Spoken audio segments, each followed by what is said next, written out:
Hey guys, here we are for another vlog for the LS E46. I've gotten quite a bit done, in my opinion at least, quite a bit done. I finally switched over some of the harness over. I finally have 3 pedals, so we'll take a walk around and you'll see all the stuff that I've done since the last video. So I'm pretty excited. Some stuff's really coming together, so it's looking like an actual drift car now. So follow me around and we'll check it out. So finally got some stuff done in the engine bay. If you see over here, I got the harness in, and I also pull this out. You can see I also did my ABS delete. It came in from PBM, really simple, straightforward. This is how I have it, just because I didn't want to do too extensive of a setup. I don't want to take too much time on it, so I just reused the old lines and bent it to where it fit. I'm probably going to mount my ECU, which I'm using micro squirt. I'm going to mount it around here or something, maybe on the firewall, one of the two. But that's pretty much how I have that mount.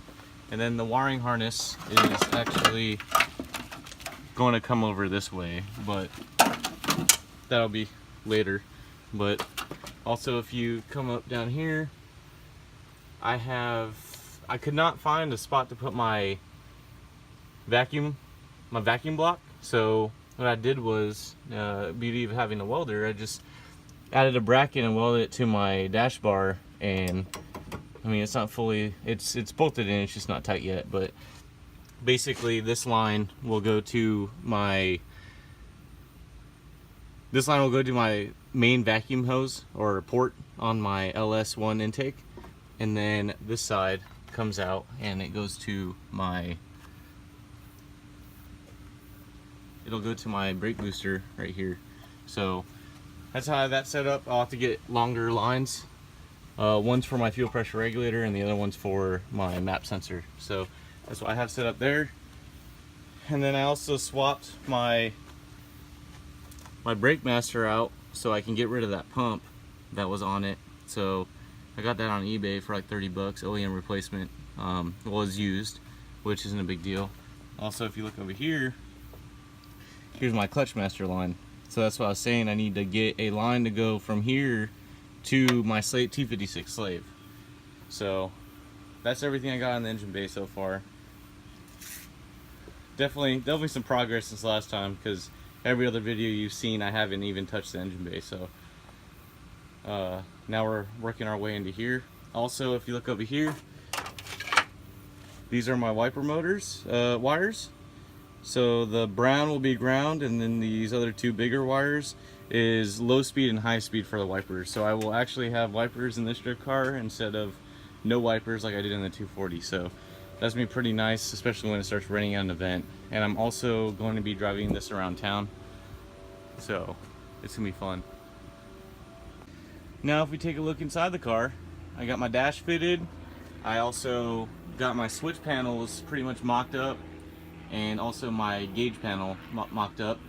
And also, since I have done the ABS delete, I had to plumb my hydro lines. So that's pretty much where it's gonna sit.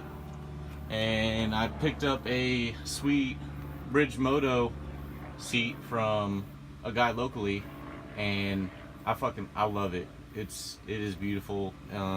It's gonna be pretty hard to get in and out of the car, but I mean, other than that, it's gonna be awesome. It's gonna be like a good feeling inside the car, race status. But also, what I did was I finished my door bars, which, if you can tell, they're gonna be bent into the actual door. So here's a little test fit if you guys can kind of see it. I'm gonna have to trim my dash a little bit more, but pretty much this is gonna be my setup. It's gonna protrude out a little bit, which I wanted. But the reason I haven't put them in yet is because if you look at the doors, it'll pretty much be coming down here. It'll be set in this area right here, this line. So I'm going to have to cut the skeleton around here, and I'm trying to reutilize this mount hole and this mount hole, and what I'm going to do is I'm going to go Lexane. So I can still have a window, and then after I put the Lexan in,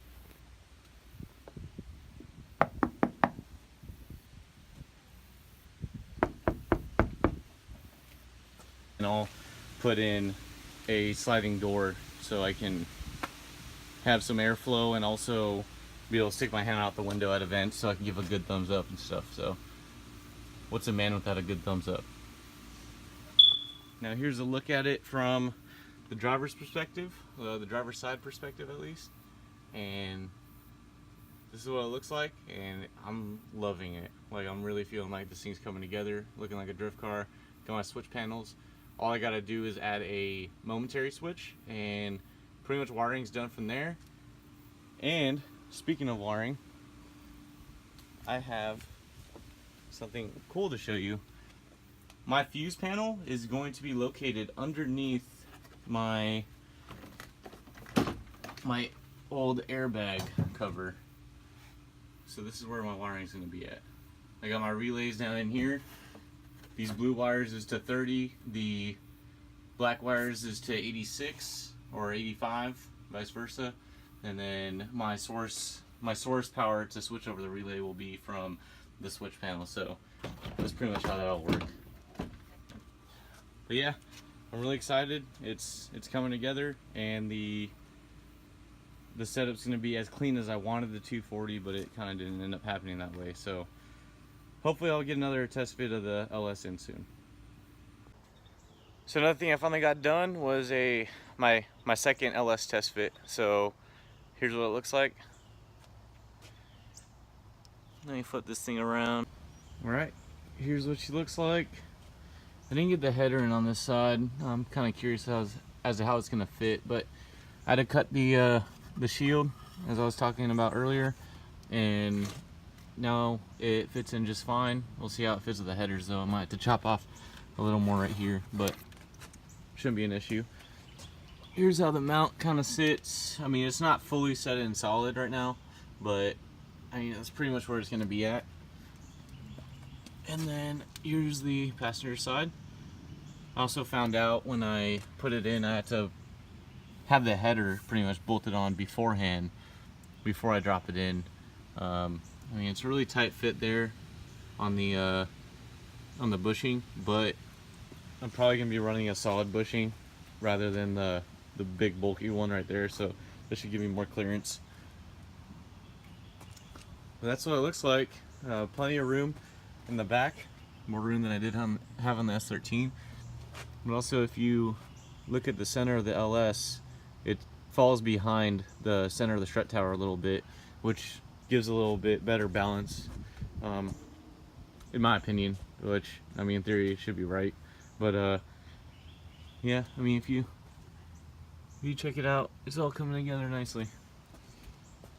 So thanks for viewing another video. That's where we're at right now.